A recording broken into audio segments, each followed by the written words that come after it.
ಸ್ನೇಹಿತರೆ, ಎಲ್ಲರಿಗೂ ನಮಸ್ಕಾರ. ಮದರ್ಸ್ ಮೀಡಿಯಾ ಮಾತು ಮಂಥನಕ್ಕೆ ನಿಮ್ಮೆಲ್ಲರಿಗೂ ಸ್ವಾಗತ.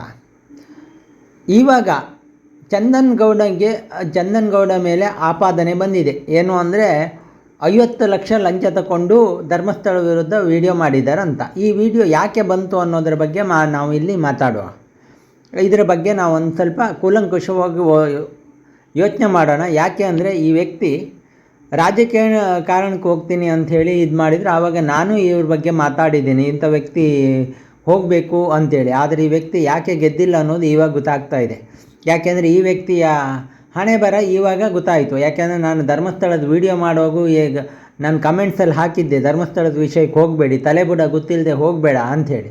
ಈ ವ್ಯಕ್ತಿಯೇ ಹೇಳೋ ಥರ ನನಗೆ ಆಫರ್ ಮಾಡಿದ್ದಾರೆ ಅಂತ ಹೇಳಿದ್ರ ಮೇಲೆ ಅಲ್ಲಿ ಷಡ್ಯಂತ್ರ ಇದೆ ಅಂತ ಅರ್ಥ ಆಗುತ್ತೆ ಅನ್ನೋದು ಕಾಮನ್ ಸೆನ್ಸ್ ಇರೋರಿಗೆ ಗೊತ್ತಾಗುತ್ತೆ. ಆದರೆ ಈ ವ್ಯಕ್ತಿಯ ತಲೆಯಲ್ಲಿ ಅದು ಏನು ಹೇಸಿಗೆ ಇತ್ತೋ ಗೊತ್ತಿಲ್ಲ. ಧರ್ಮಸ್ಥಳದ ವಿರುದ್ಧ ವಿಡಿಯೋ ಮಾಡ್ದ, ಏನು ಭೀಮಾ ಅಂತ ಏನು ಚಿನ್ನಯ್ಯ ಬಂದ ಅದನ್ನು ಏನು ದಿನ ವಿಡಿಯೋ ಮಾಡಿ ಹಾಗಾಯಿತು ಹೀಗಾಯಿತು ಅಂತೇಳಿ ಸಮರ್ಥನೆ ಮಾಡ್ಕೊಳ್ಳೋಕೆ ನಿಂತ್ಕೊಂಡ್ಬಿಟ್ಟ. ಆವಾಗ ಎಲ್ಲರಿಗೂ ಒಂದು ಸತ್ಯ ದುಡ್ಡು ತಗೊಂಡಿದ್ದಾನಂತ ನನಗೂ ಅನಿಸಿತು, ಇವನಿಗೂ ಎಲ್ಲ ದುಡ್ಡು ಬಂದಿದೆ, ಫಂಡಿಂಗ್ ಆಗಿದೆ ಅಂತ. ಅದರ ನಂತರ ಚಿನ್ನಯ್ಯನೂ ಬಾಯಿ ಬಿಟ್ಟ, ಇದೆಲ್ಲ ದುಡ್ಡಾಗಿದೆ, ಯೂಟ್ಯೂಬರ್ ಮೇಲೆ ಇದಾಯಿತು, ಎಲ್ಲರದ್ದು ಇದಾದಾಗ ಇವನಿಗೂ ಫಂಡಿಂಗ್ ಆಗಿರಬೇಕು. ಯಾಕೆಂದರೆ ಇವನು ಮೊದಲು ಇದ್ರ ಬಗ್ಗೆ ಎಲ್ಲ ಮಾತಾಡ್ತಿಲ್ಲ ಇತ್ತು, ಈಗ ಮಾತಾಡ್ತಾ ಇದ್ದಾನೆ ಅಂದರೆ ಇವನಿಗೆ ಏನೋ ಫಂಡಿಂಗ್ ಆಗಿದೆ ಅಂತ. ಇಲ್ಲಾಂದರೆ ಇವನಿಗೆ ಧರ್ಮಸ್ಥಳದ ವೀರೇಂದ್ರ ಹೆಗ್ಡೆಯವ್ರ ವಿರುದ್ಧ ಮಾತಾಡುವ ಯೋಗ್ಯತೆ ಇತ್ತ ಈ ವ್ಯಕ್ತಿಗೆ? ಖಂಡಿತ ಇಲ್ಲ. ಅವರು ಮಾಡಿದ ಅವ್ರ ಪಾದದ ಧೂಳಿಗೆ ಸಮ ಇದ್ದಾನೆ ಇಲ್ಲ.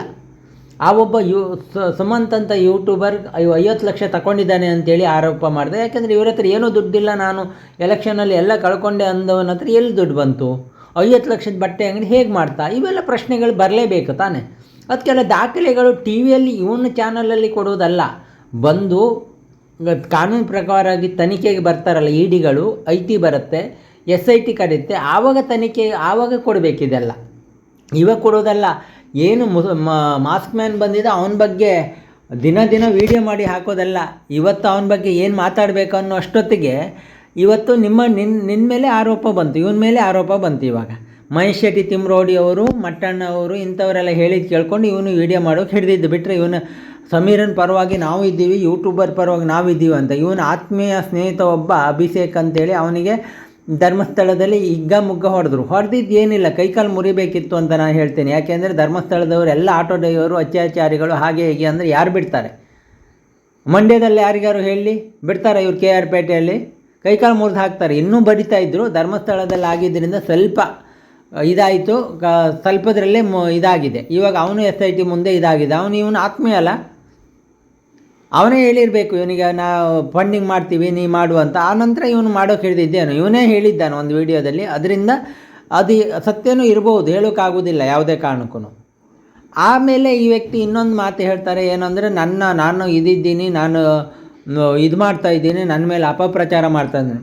ಅಣ್ಣ, ಈ ಅಣ್ಣಂಗೆ, ಈ ಚಂದನ್ ಗೌಡಂಗೆ ಗೊತ್ತಾಗೋದಿಲ್ವಾ? ಇವ ಧರ್ಮಸ್ಥಳದ ವಿರುದ್ಧ ಅಪಪ್ರಚಾರ ಮಾಡ್ಬೋದು, ವೀರೇಂದ್ರ ಹೆಗ್ಡೆಯವ್ರ ವಿರುದ್ಧ ಅಪಪ್ರಚಾರ ಮಾಡಿದ ತಕ್ಷಣ ಅಣ್ಣಪ್ಪ ಮಂಜುನಾಥ ಏನೋ ಸುಮ್ಮನೆ ಕೂತ್ಕೊಂಡಿದ್ದಾರೆ.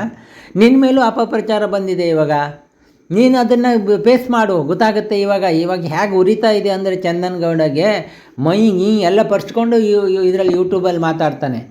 ಯಾಕೆ? ಧರ್ಮಸ್ಥಳದ ವಿರುದ್ಧ ಹಾಗೂ ವೀರೇಂದ್ರ ಹೆಗ್ಡೆಯವ್ರ ವಿರುದ್ಧ ಅವ್ರಿಗೆಲ್ಲ ಕೋರ್ಟಿಂದ ಯಾವುದೂ ಅವ್ರ ಕುಟುಂಬದ ಪಾತ್ರನೇ ಇಲ್ಲ ಸೌಜನ್ಯ ಕೇಸಲ್ಲಿ ಅಂತ ಹೇಳಿದಾಗೂ ನೀವು ಮಾತಾಡ್ತೀಯಲ್ಲಮ್ಮ. ನಿನ್ನ ಬುಡಕ್ಕೆ ಬಂದರೆ ಹೇಗಾಗತ್ತಲ್ಲ? ಅಣ್ಣಪ್ಪ ಮಂಜುನಾಥನ ವಿಷಯಕ್ಕೆ ಬಂದು ತಪ್ಪಿಸ್ಕೊಳ್ಳೋದು ಅಷ್ಟು ಸುಲಭ ಅಲ್ಲ ಅಣ್ಣ. ನಿನಗೆ ಅಣ್ಣಪ್ಪ ಮಂಜುನಾಥನ ಮಹಿಮೆ ಗೊತ್ತಿಲ್ಲ. ಯಾಕೆಂದರೆ ನೀವು ಎಡಬಿಡಂಗಿಗಳು, ನೀವು 3 ಹೊತ್ತಿನವು, ನಿಮಗೆ ಯಾವುದೂ ಅದು ಗೊತ್ತಾಗೋದಿಲ್ಲ. ನಿಮಗೆ ಅದು ಭಕ್ತಿ ತಿಳಿಬೇಕು ಅಂದ್ರೆ ಹೃದಯದಿಂದ ನೋಡಬೇಕು ಮಂಜುನಾಥನ್ನ. ನಿನ್ನ KR ಪೇಟೆಯಲ್ಲಿ ಎಷ್ಟೋ ಜನ ನಿಮ್ಮ ವಿರುದ್ಧನೇ ಇವಾಗ ನಿಂತ್ಕೊಂಡಿದ್ದಾರೆ. ನೋಡ್ತಾ ಇರು ನಿನ್ನ ಪರಿಸ್ಥಿತಿ ಏನಾಗುತ್ತೆ ಅಂತ. ಯೂಟ್ಯೂಬಲ್ಲಿ ಒಳ್ಳೆ ದುಡ್ಡು ಬರ್ತಾಯಿತ್ತು, ಆರಾಮಾಗಿರ್ಬೋದಿತ್ತು. ಅದಕ್ಕೆ ತಿನ್ನೋ ಅನ್ನಕ್ಕಲ್ಲ ಹಾಯ್ಕೊತಾರಂತಾರಲ್ಲ, ಆ ಪರಿಸ್ಥಿತಿ ನಿನಗೆ ಬಂದಿದೆ. ಆ ಪರಿಸ್ಥಿತಿ ಬರುತ್ತೆ. ಇವತ್ತು ನಿನ್ನ ಯೂಟ್ಯೂಬ್ ಚಾನಲ್ ನೋಡ್ತಾ ಇರೋರು ಮುಂದೊಂದು ದಿನ ನಿನ್ನ ಯೂಟ್ಯೂಬ್ ಚಾನಲ್ ಬ್ಯಾನ್ ಆಗೋ ದಿನಗಳು ಜಾಸ್ತಿ ದೂರ ಇಲ್ಲ, ನಾನು ಹೇಳ್ತೀನಿ. ಯಾಕೆಂದರೆ ಅಣ್ಣಪ್ಪ ಮಂಜುನಾಥನ ವಿಷಯಕ್ಕೆ ನೀನು ಬಂದಿದೆಯಾ, ಅದರಿಂದ ನಿನ್ನ ಯಾವುದೇ ಕಾರಣಕ್ಕೂ ನೀನು ಇದರಿಂದ ತಪ್ಪಿಸ್ಕೊಳ್ಳೋಕ್ಕಾಗೋದಿಲ್ಲ. ಕಾನೂನಿಂದ ತಪ್ಪಿಸ್ಕೊಳ್ಬೋದು ನೀನು, ಆದರೆ ಅಣ್ಣಪ್ಪ ಮಂಜುನಾಥನಿಂದ ತಪ್ಪಿಸ್ಕೊಳ್ಳೋಕ್ಕಾಗತ್ತಾ? ಯಾರೂ ತಪ್ಪಿಸ್ಕೊಳ್ಳೋಕ್ಕಾಗೋದಿಲ್ಲ. ಯಾರು ಅಪಪ್ರಚಾರ ಮಾಡಿದ್ರು ಪ್ರತಿಯೊಬ್ಬರಿಗೂ ನಿಮ್ಮ ಮೇಲೂ ಅದೇ ಥರ ಆರೋಪ ಬರುತ್ತೆ, ನೀವು ಅದನ್ನೆಲ್ಲ ಅನುಭವಿಸ್ತೀರಿ. ಅದು ಅಣ್ಣಪ್ಪ ಮಂಜುನಾಥ ಒಬ್ಬೊಬ್ಬರನ್ನೇ ಇವಾಗ ಒಂದೊಂದು ಆಯಿತು. ಇವಾಗ ಚಂದನ್ ಗೌಡಗೆ ಬಂದು ಇನ್ನು ಮೇಲೆ ನೋಡಿ ಇನ್ನೊಬ್ಬ ಇದ್ದಾನೆ, ಇದು ಇನ್ನೊಬ್ಬ ಎಡಬಿಡಂಗಿ ಥರ ಮಾತಾಡ್ತಾ ಇದ್ದ, ಅವನೂ ಈಗ ನೆಕ್ಸ್ಟ್ ಟಾರ್ಗೆಟ್ ಆಗ್ತಾರೆ. ಅವನು ಯಾರು ಅಂತ ನಾನು ನೆಕ್ಸ್ಟ್ ವೀಡಿಯೋದಲ್ಲಿ ಹೇಳ್ತೀನಿ. ಈ ಏನು ಈ ಸುಜಾತ ಭಟ್ ಬಂದಾಗ ಇವನೇನು ನಾಟಕ ಮಾಡಿ ಅಮ್ಮ ಬಂದು ಕಣ್ಣೀರು ಹಾಕಿದ್ರು ಹಾಗೆ ಹೀಗೆ ಅಂತ, ಅದು ಟ್ವಿಸ್ಟ್ ಆಯಿತು, ಎಲ್ಲವೂ ಆಯಿತು. ಆಮೇಲೆ ಅವ್ರ ವಿರುದ್ಧನೇ ಮಾತಾಡೋಕ್ಕಿಡ್ದ, ನಾನು ಸಿಕ್ಕಬಿದ್ನಲ್ಲ ಅಂಥೇಳಿ. ಈ ರೀತಿ ಎಡಬಿಡಂಗಿಗಳ ಯೂಟ್ಯೂಬ್ಗಳನ್ನು ನಾವು ಯಾವತ್ತೂ ನೋಡಬಾರ್ದು. ಇವರು ಸಮಾಜನ ಹಾಳು ಮಾಡುವಂಥ ಜಾತಿಗಳು. ಇಂಥವರನ್ನು ನಂಬರೆ ಸಮಾಜ, ನಮ್ಮ ಮನಸ್ಥಿತಿ ಹಾಳಾಗುತ್ತೆ. ಅಣ್ಣಪ್ಪ ಮಂಜುನಾಥನ ವಿರುದ್ಧ ಅಪಪ್ರಚಾರ ಮಾಡೋಕೆ ಸಮೀರ ಮಾಡಿದ ವಿಡಿಯೋ, ಅದನ್ನು ಇವರು ನಮ್ಮ ಕಮ್ಯುನಿಟಿಯವ್ರನ್ನ, ಅದು ಒಳ್ಳೆ ಲೈಕ್ಸ್ ಬಂತಂಥೇಳಿ ಇವನು ಶುರು ಮಾಡ್ಕೊಂಡ. ಇವನು ದೊಡ್ಡ ಇದ್ರ ಥರ ಮಾತಾಡ್ತಾನೆ. ಇವನ ಮೇಲೆ ಇವಾಗ ಆಪಾದನೆ ಬಂದ ತಕ್ಷಣ ಇವಾಗ ಮೈ ಕೈ ಎಲ್ಲ ಪರ್ಚ್ಕೊಳ್ತಾ ಇದ್ದಾನೆ. ಇಲ್ಲಿಗೆ ಮುಗ್ದಿಲ್ಲ ಚಂದನಗೌಡ, ಇನ್ನೂ ಇದೆ. ನೀನು ಯೂಟ್ಯೂಬಲ್ಲಿ ದಾಖಲೆ ತೋರಿಸ್ರೆ ಆಗೋದಿಲ್ಲ, ದಾಖಲೆ ತೋರಿಸುವಲ್ಲಿ ತೋರಿಸ್ಬೇಕಾಗತ್ತೆ. ಅದು ನಿನಗೆ ಸುಮ್ಮನೆ ಬಿಡೋದಿಲ್ಲ. ನೀ ಸುಮ್ಮನೆ ಬಿಟ್ಟರೂ ಸಮಾಜ ನಿನ್ನನ್ನು ಬಿಡುವುದಿಲ್ಲ. ಯಾಕೆ ಬಿಡುವುದಿಲ್ಲ ಅನ್ನೋದು ನಿನಗೆ ಮುಂದೆ ಅರ್ಥ ಆಗುತ್ತೆ. ಅದು ಅರ್ಥ ಆಗುವಷ್ಟೊತ್ತಿಗೆ ನಿನ್ನ ಜೀವನದ ಕೆಲವು ಅರ್ಧ ಇದು ಕಳೆದು ಹೋಗಿರುತ್ತೆ. ನೀನು ಮಾಡ್ಕೊಂಡಿದ್ದು ನೀನು ಅನುಭವಿಸ್ಲೇಬೇಕು. ಕರ್ಮ ಅಂತ ಹೇಳ್ತೀವಲ್ಲ, ಆ ಕರ್ಮ ರಿಟರ್ನ್ಸ್, ನಿನಗದು ರಿಟರ್ನ್ಸ್ ಆಗುತ್ತೆ ಅಂತ ಹೇಳ್ತಾ ನಾನು ಮಾತು ಮುಗಿಸ್ತೀನಿ. ಮತ್ತು ಮುಂದಿನ ಭಾಗದಲ್ಲಿ ಭೇಟಿ ಆಗ್ತೀನಿ ಸ್ನೇಹಿತರೆ.